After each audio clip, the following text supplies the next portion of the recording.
Hi, my name is Chelsea Ram if you are new here, and in this video I am going to be talking about what I do on an off day when I plan to be studying or working. So these are the days where I have planned to actually get things done and be productive, but I wake up or at some point in my day I just do not feel like doing them at all. I'm maybe in a horrible mood and it's just like draining and just not good. First thing I do when I start feeling like this is remind myself that because I feel like this does not mean that this needs to be a bad day or an unproductive day.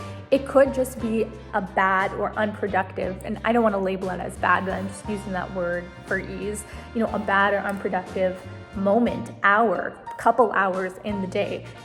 One emotion or a few emotions that I'm feeling at some point in the day do not need to mean that the whole day is going to feel like that. The first thing I do is recognize that this could just be now and I don't need to label the whole day as shot. Next thing that I do is I will reschedule my life to make me see and understand that even if I did have to take full day off of work or studying, everything would still be on track and my goals would still be hit. Sometimes I feel in these moments and these experiences that I'm behind, and it makes me feel bad because I laid out this work that I wanted to do so that I could ultimately achieve an end goal at some point, and it makes me feel like I'm not on track. I feel bad that I'm not productive in doing what I'm supposed to do in my agenda.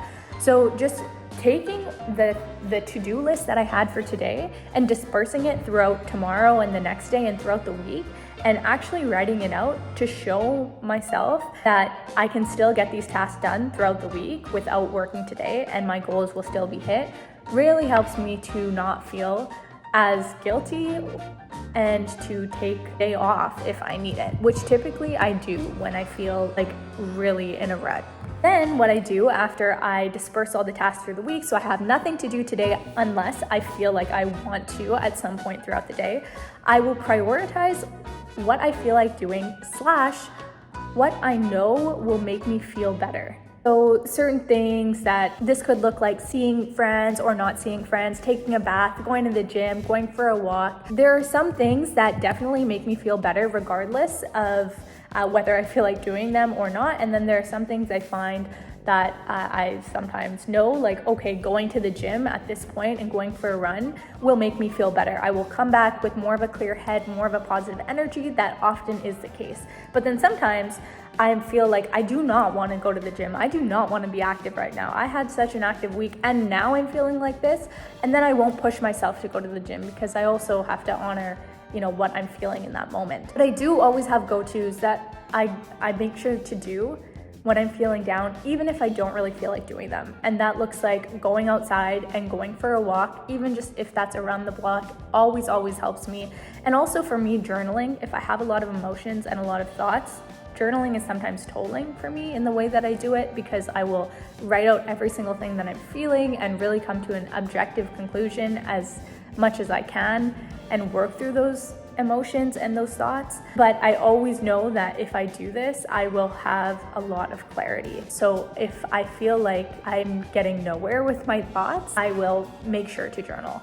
I also have made it a point to kind of recognize what does not work for me that may work for other people, and that other people may give me advice on that I should not take. So for example, I sometimes have these days and then I feel like tired, I feel lazy, I feel like I want to take a nap. And honestly, if I took a nap, if I was able to take a nap, maybe I would wake up feeling better.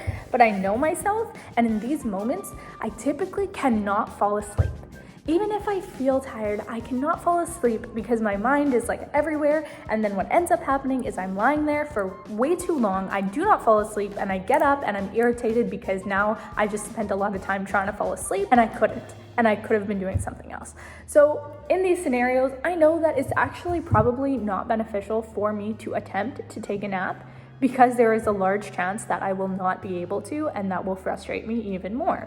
So if someone recommends, hey, maybe you should take a nap, you look tired, I will be like, thank you, maybe, but I think I should probably go on a walk instead, and that will actually help me better. So just really knowing what works for me as an individual helps. I also like to make sure that I'm not invalidating my emotions. I think that any emotion that anyone experiences is valid, and it's about the expression of emotion that can be changed for sure if it's affecting other people, and I make sure that I'm not projecting my emotions, but I also like to have them and experience them, and I make sure to not distract myself from the emotions completely. So for example, like if I'm feeling a lot of emotions, if I'm feeling a lot of thoughts, I know that reading a book might be something enjoyable that I might find relaxing, but for me, I feel like in these moments, if I pick up a book and read it, I'm distracting myself from the emotions and the thoughts rather than having them, experiencing them, and letting them pass through and kind of coming to an understanding of what triggered them and where it started, so that in future I can recognize this and improve. Whereas for me, reading a book in that moment is like just ignoring it, basically. And sure, it might pass, but it would come back again at some point because I didn't get the chance to reflect and learn and grow from this challenging experience, which I think is really important as well, to take these off days not as ones that are just unproductive and a write-off, but rather a human experience and one that you can learn more about yourself from. So that's what I try to do. Obviously, it's easier said than done in the moment. I also like to take preventative action from these days occurring by making sure I'm integrating mindful habits into my life. I work out consistently. I make sure to meditate multiple times a week. I go on lots of walks, do all the things that I know help me mentally to stay in a place where I am happy, I am joyous, and these days don't come as frequently. And then at the end of a day like this, I really try to make it a conscious decision, even if I'm feeling bad in the moment, just like a quick decision to have a better and brighter day tomorrow and look forward to tomorrow and try to get excited that I am going to have a very productive day, and I will wake up even just a little bit earlier to make sure I'm starting my day doing some mindful habits and starting my work day earlier, so I feel really good about that. And I make sure to tell myself, it's okay, you're human, it's fine to have an off day. You will still achieve your goals if you take one day off, multiple days, multiple weeks, a month. Your goals will still be achieved, and that is actually not that much time to take a break in the grand scheme of things. Just not blaming myself, being okay with it, and recognizing this is life.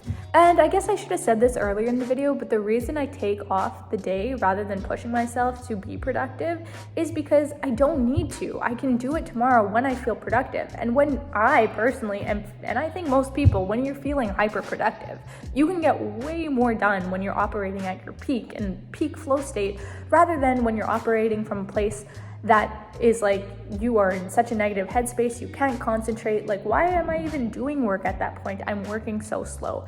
So that's why I take the day off when I can, and I'm blessed to be able to do that. Anyways, if you have watched this far, thank you so much. Comment down below some video ideas. I will actually make them, and subscribe for more content just like this.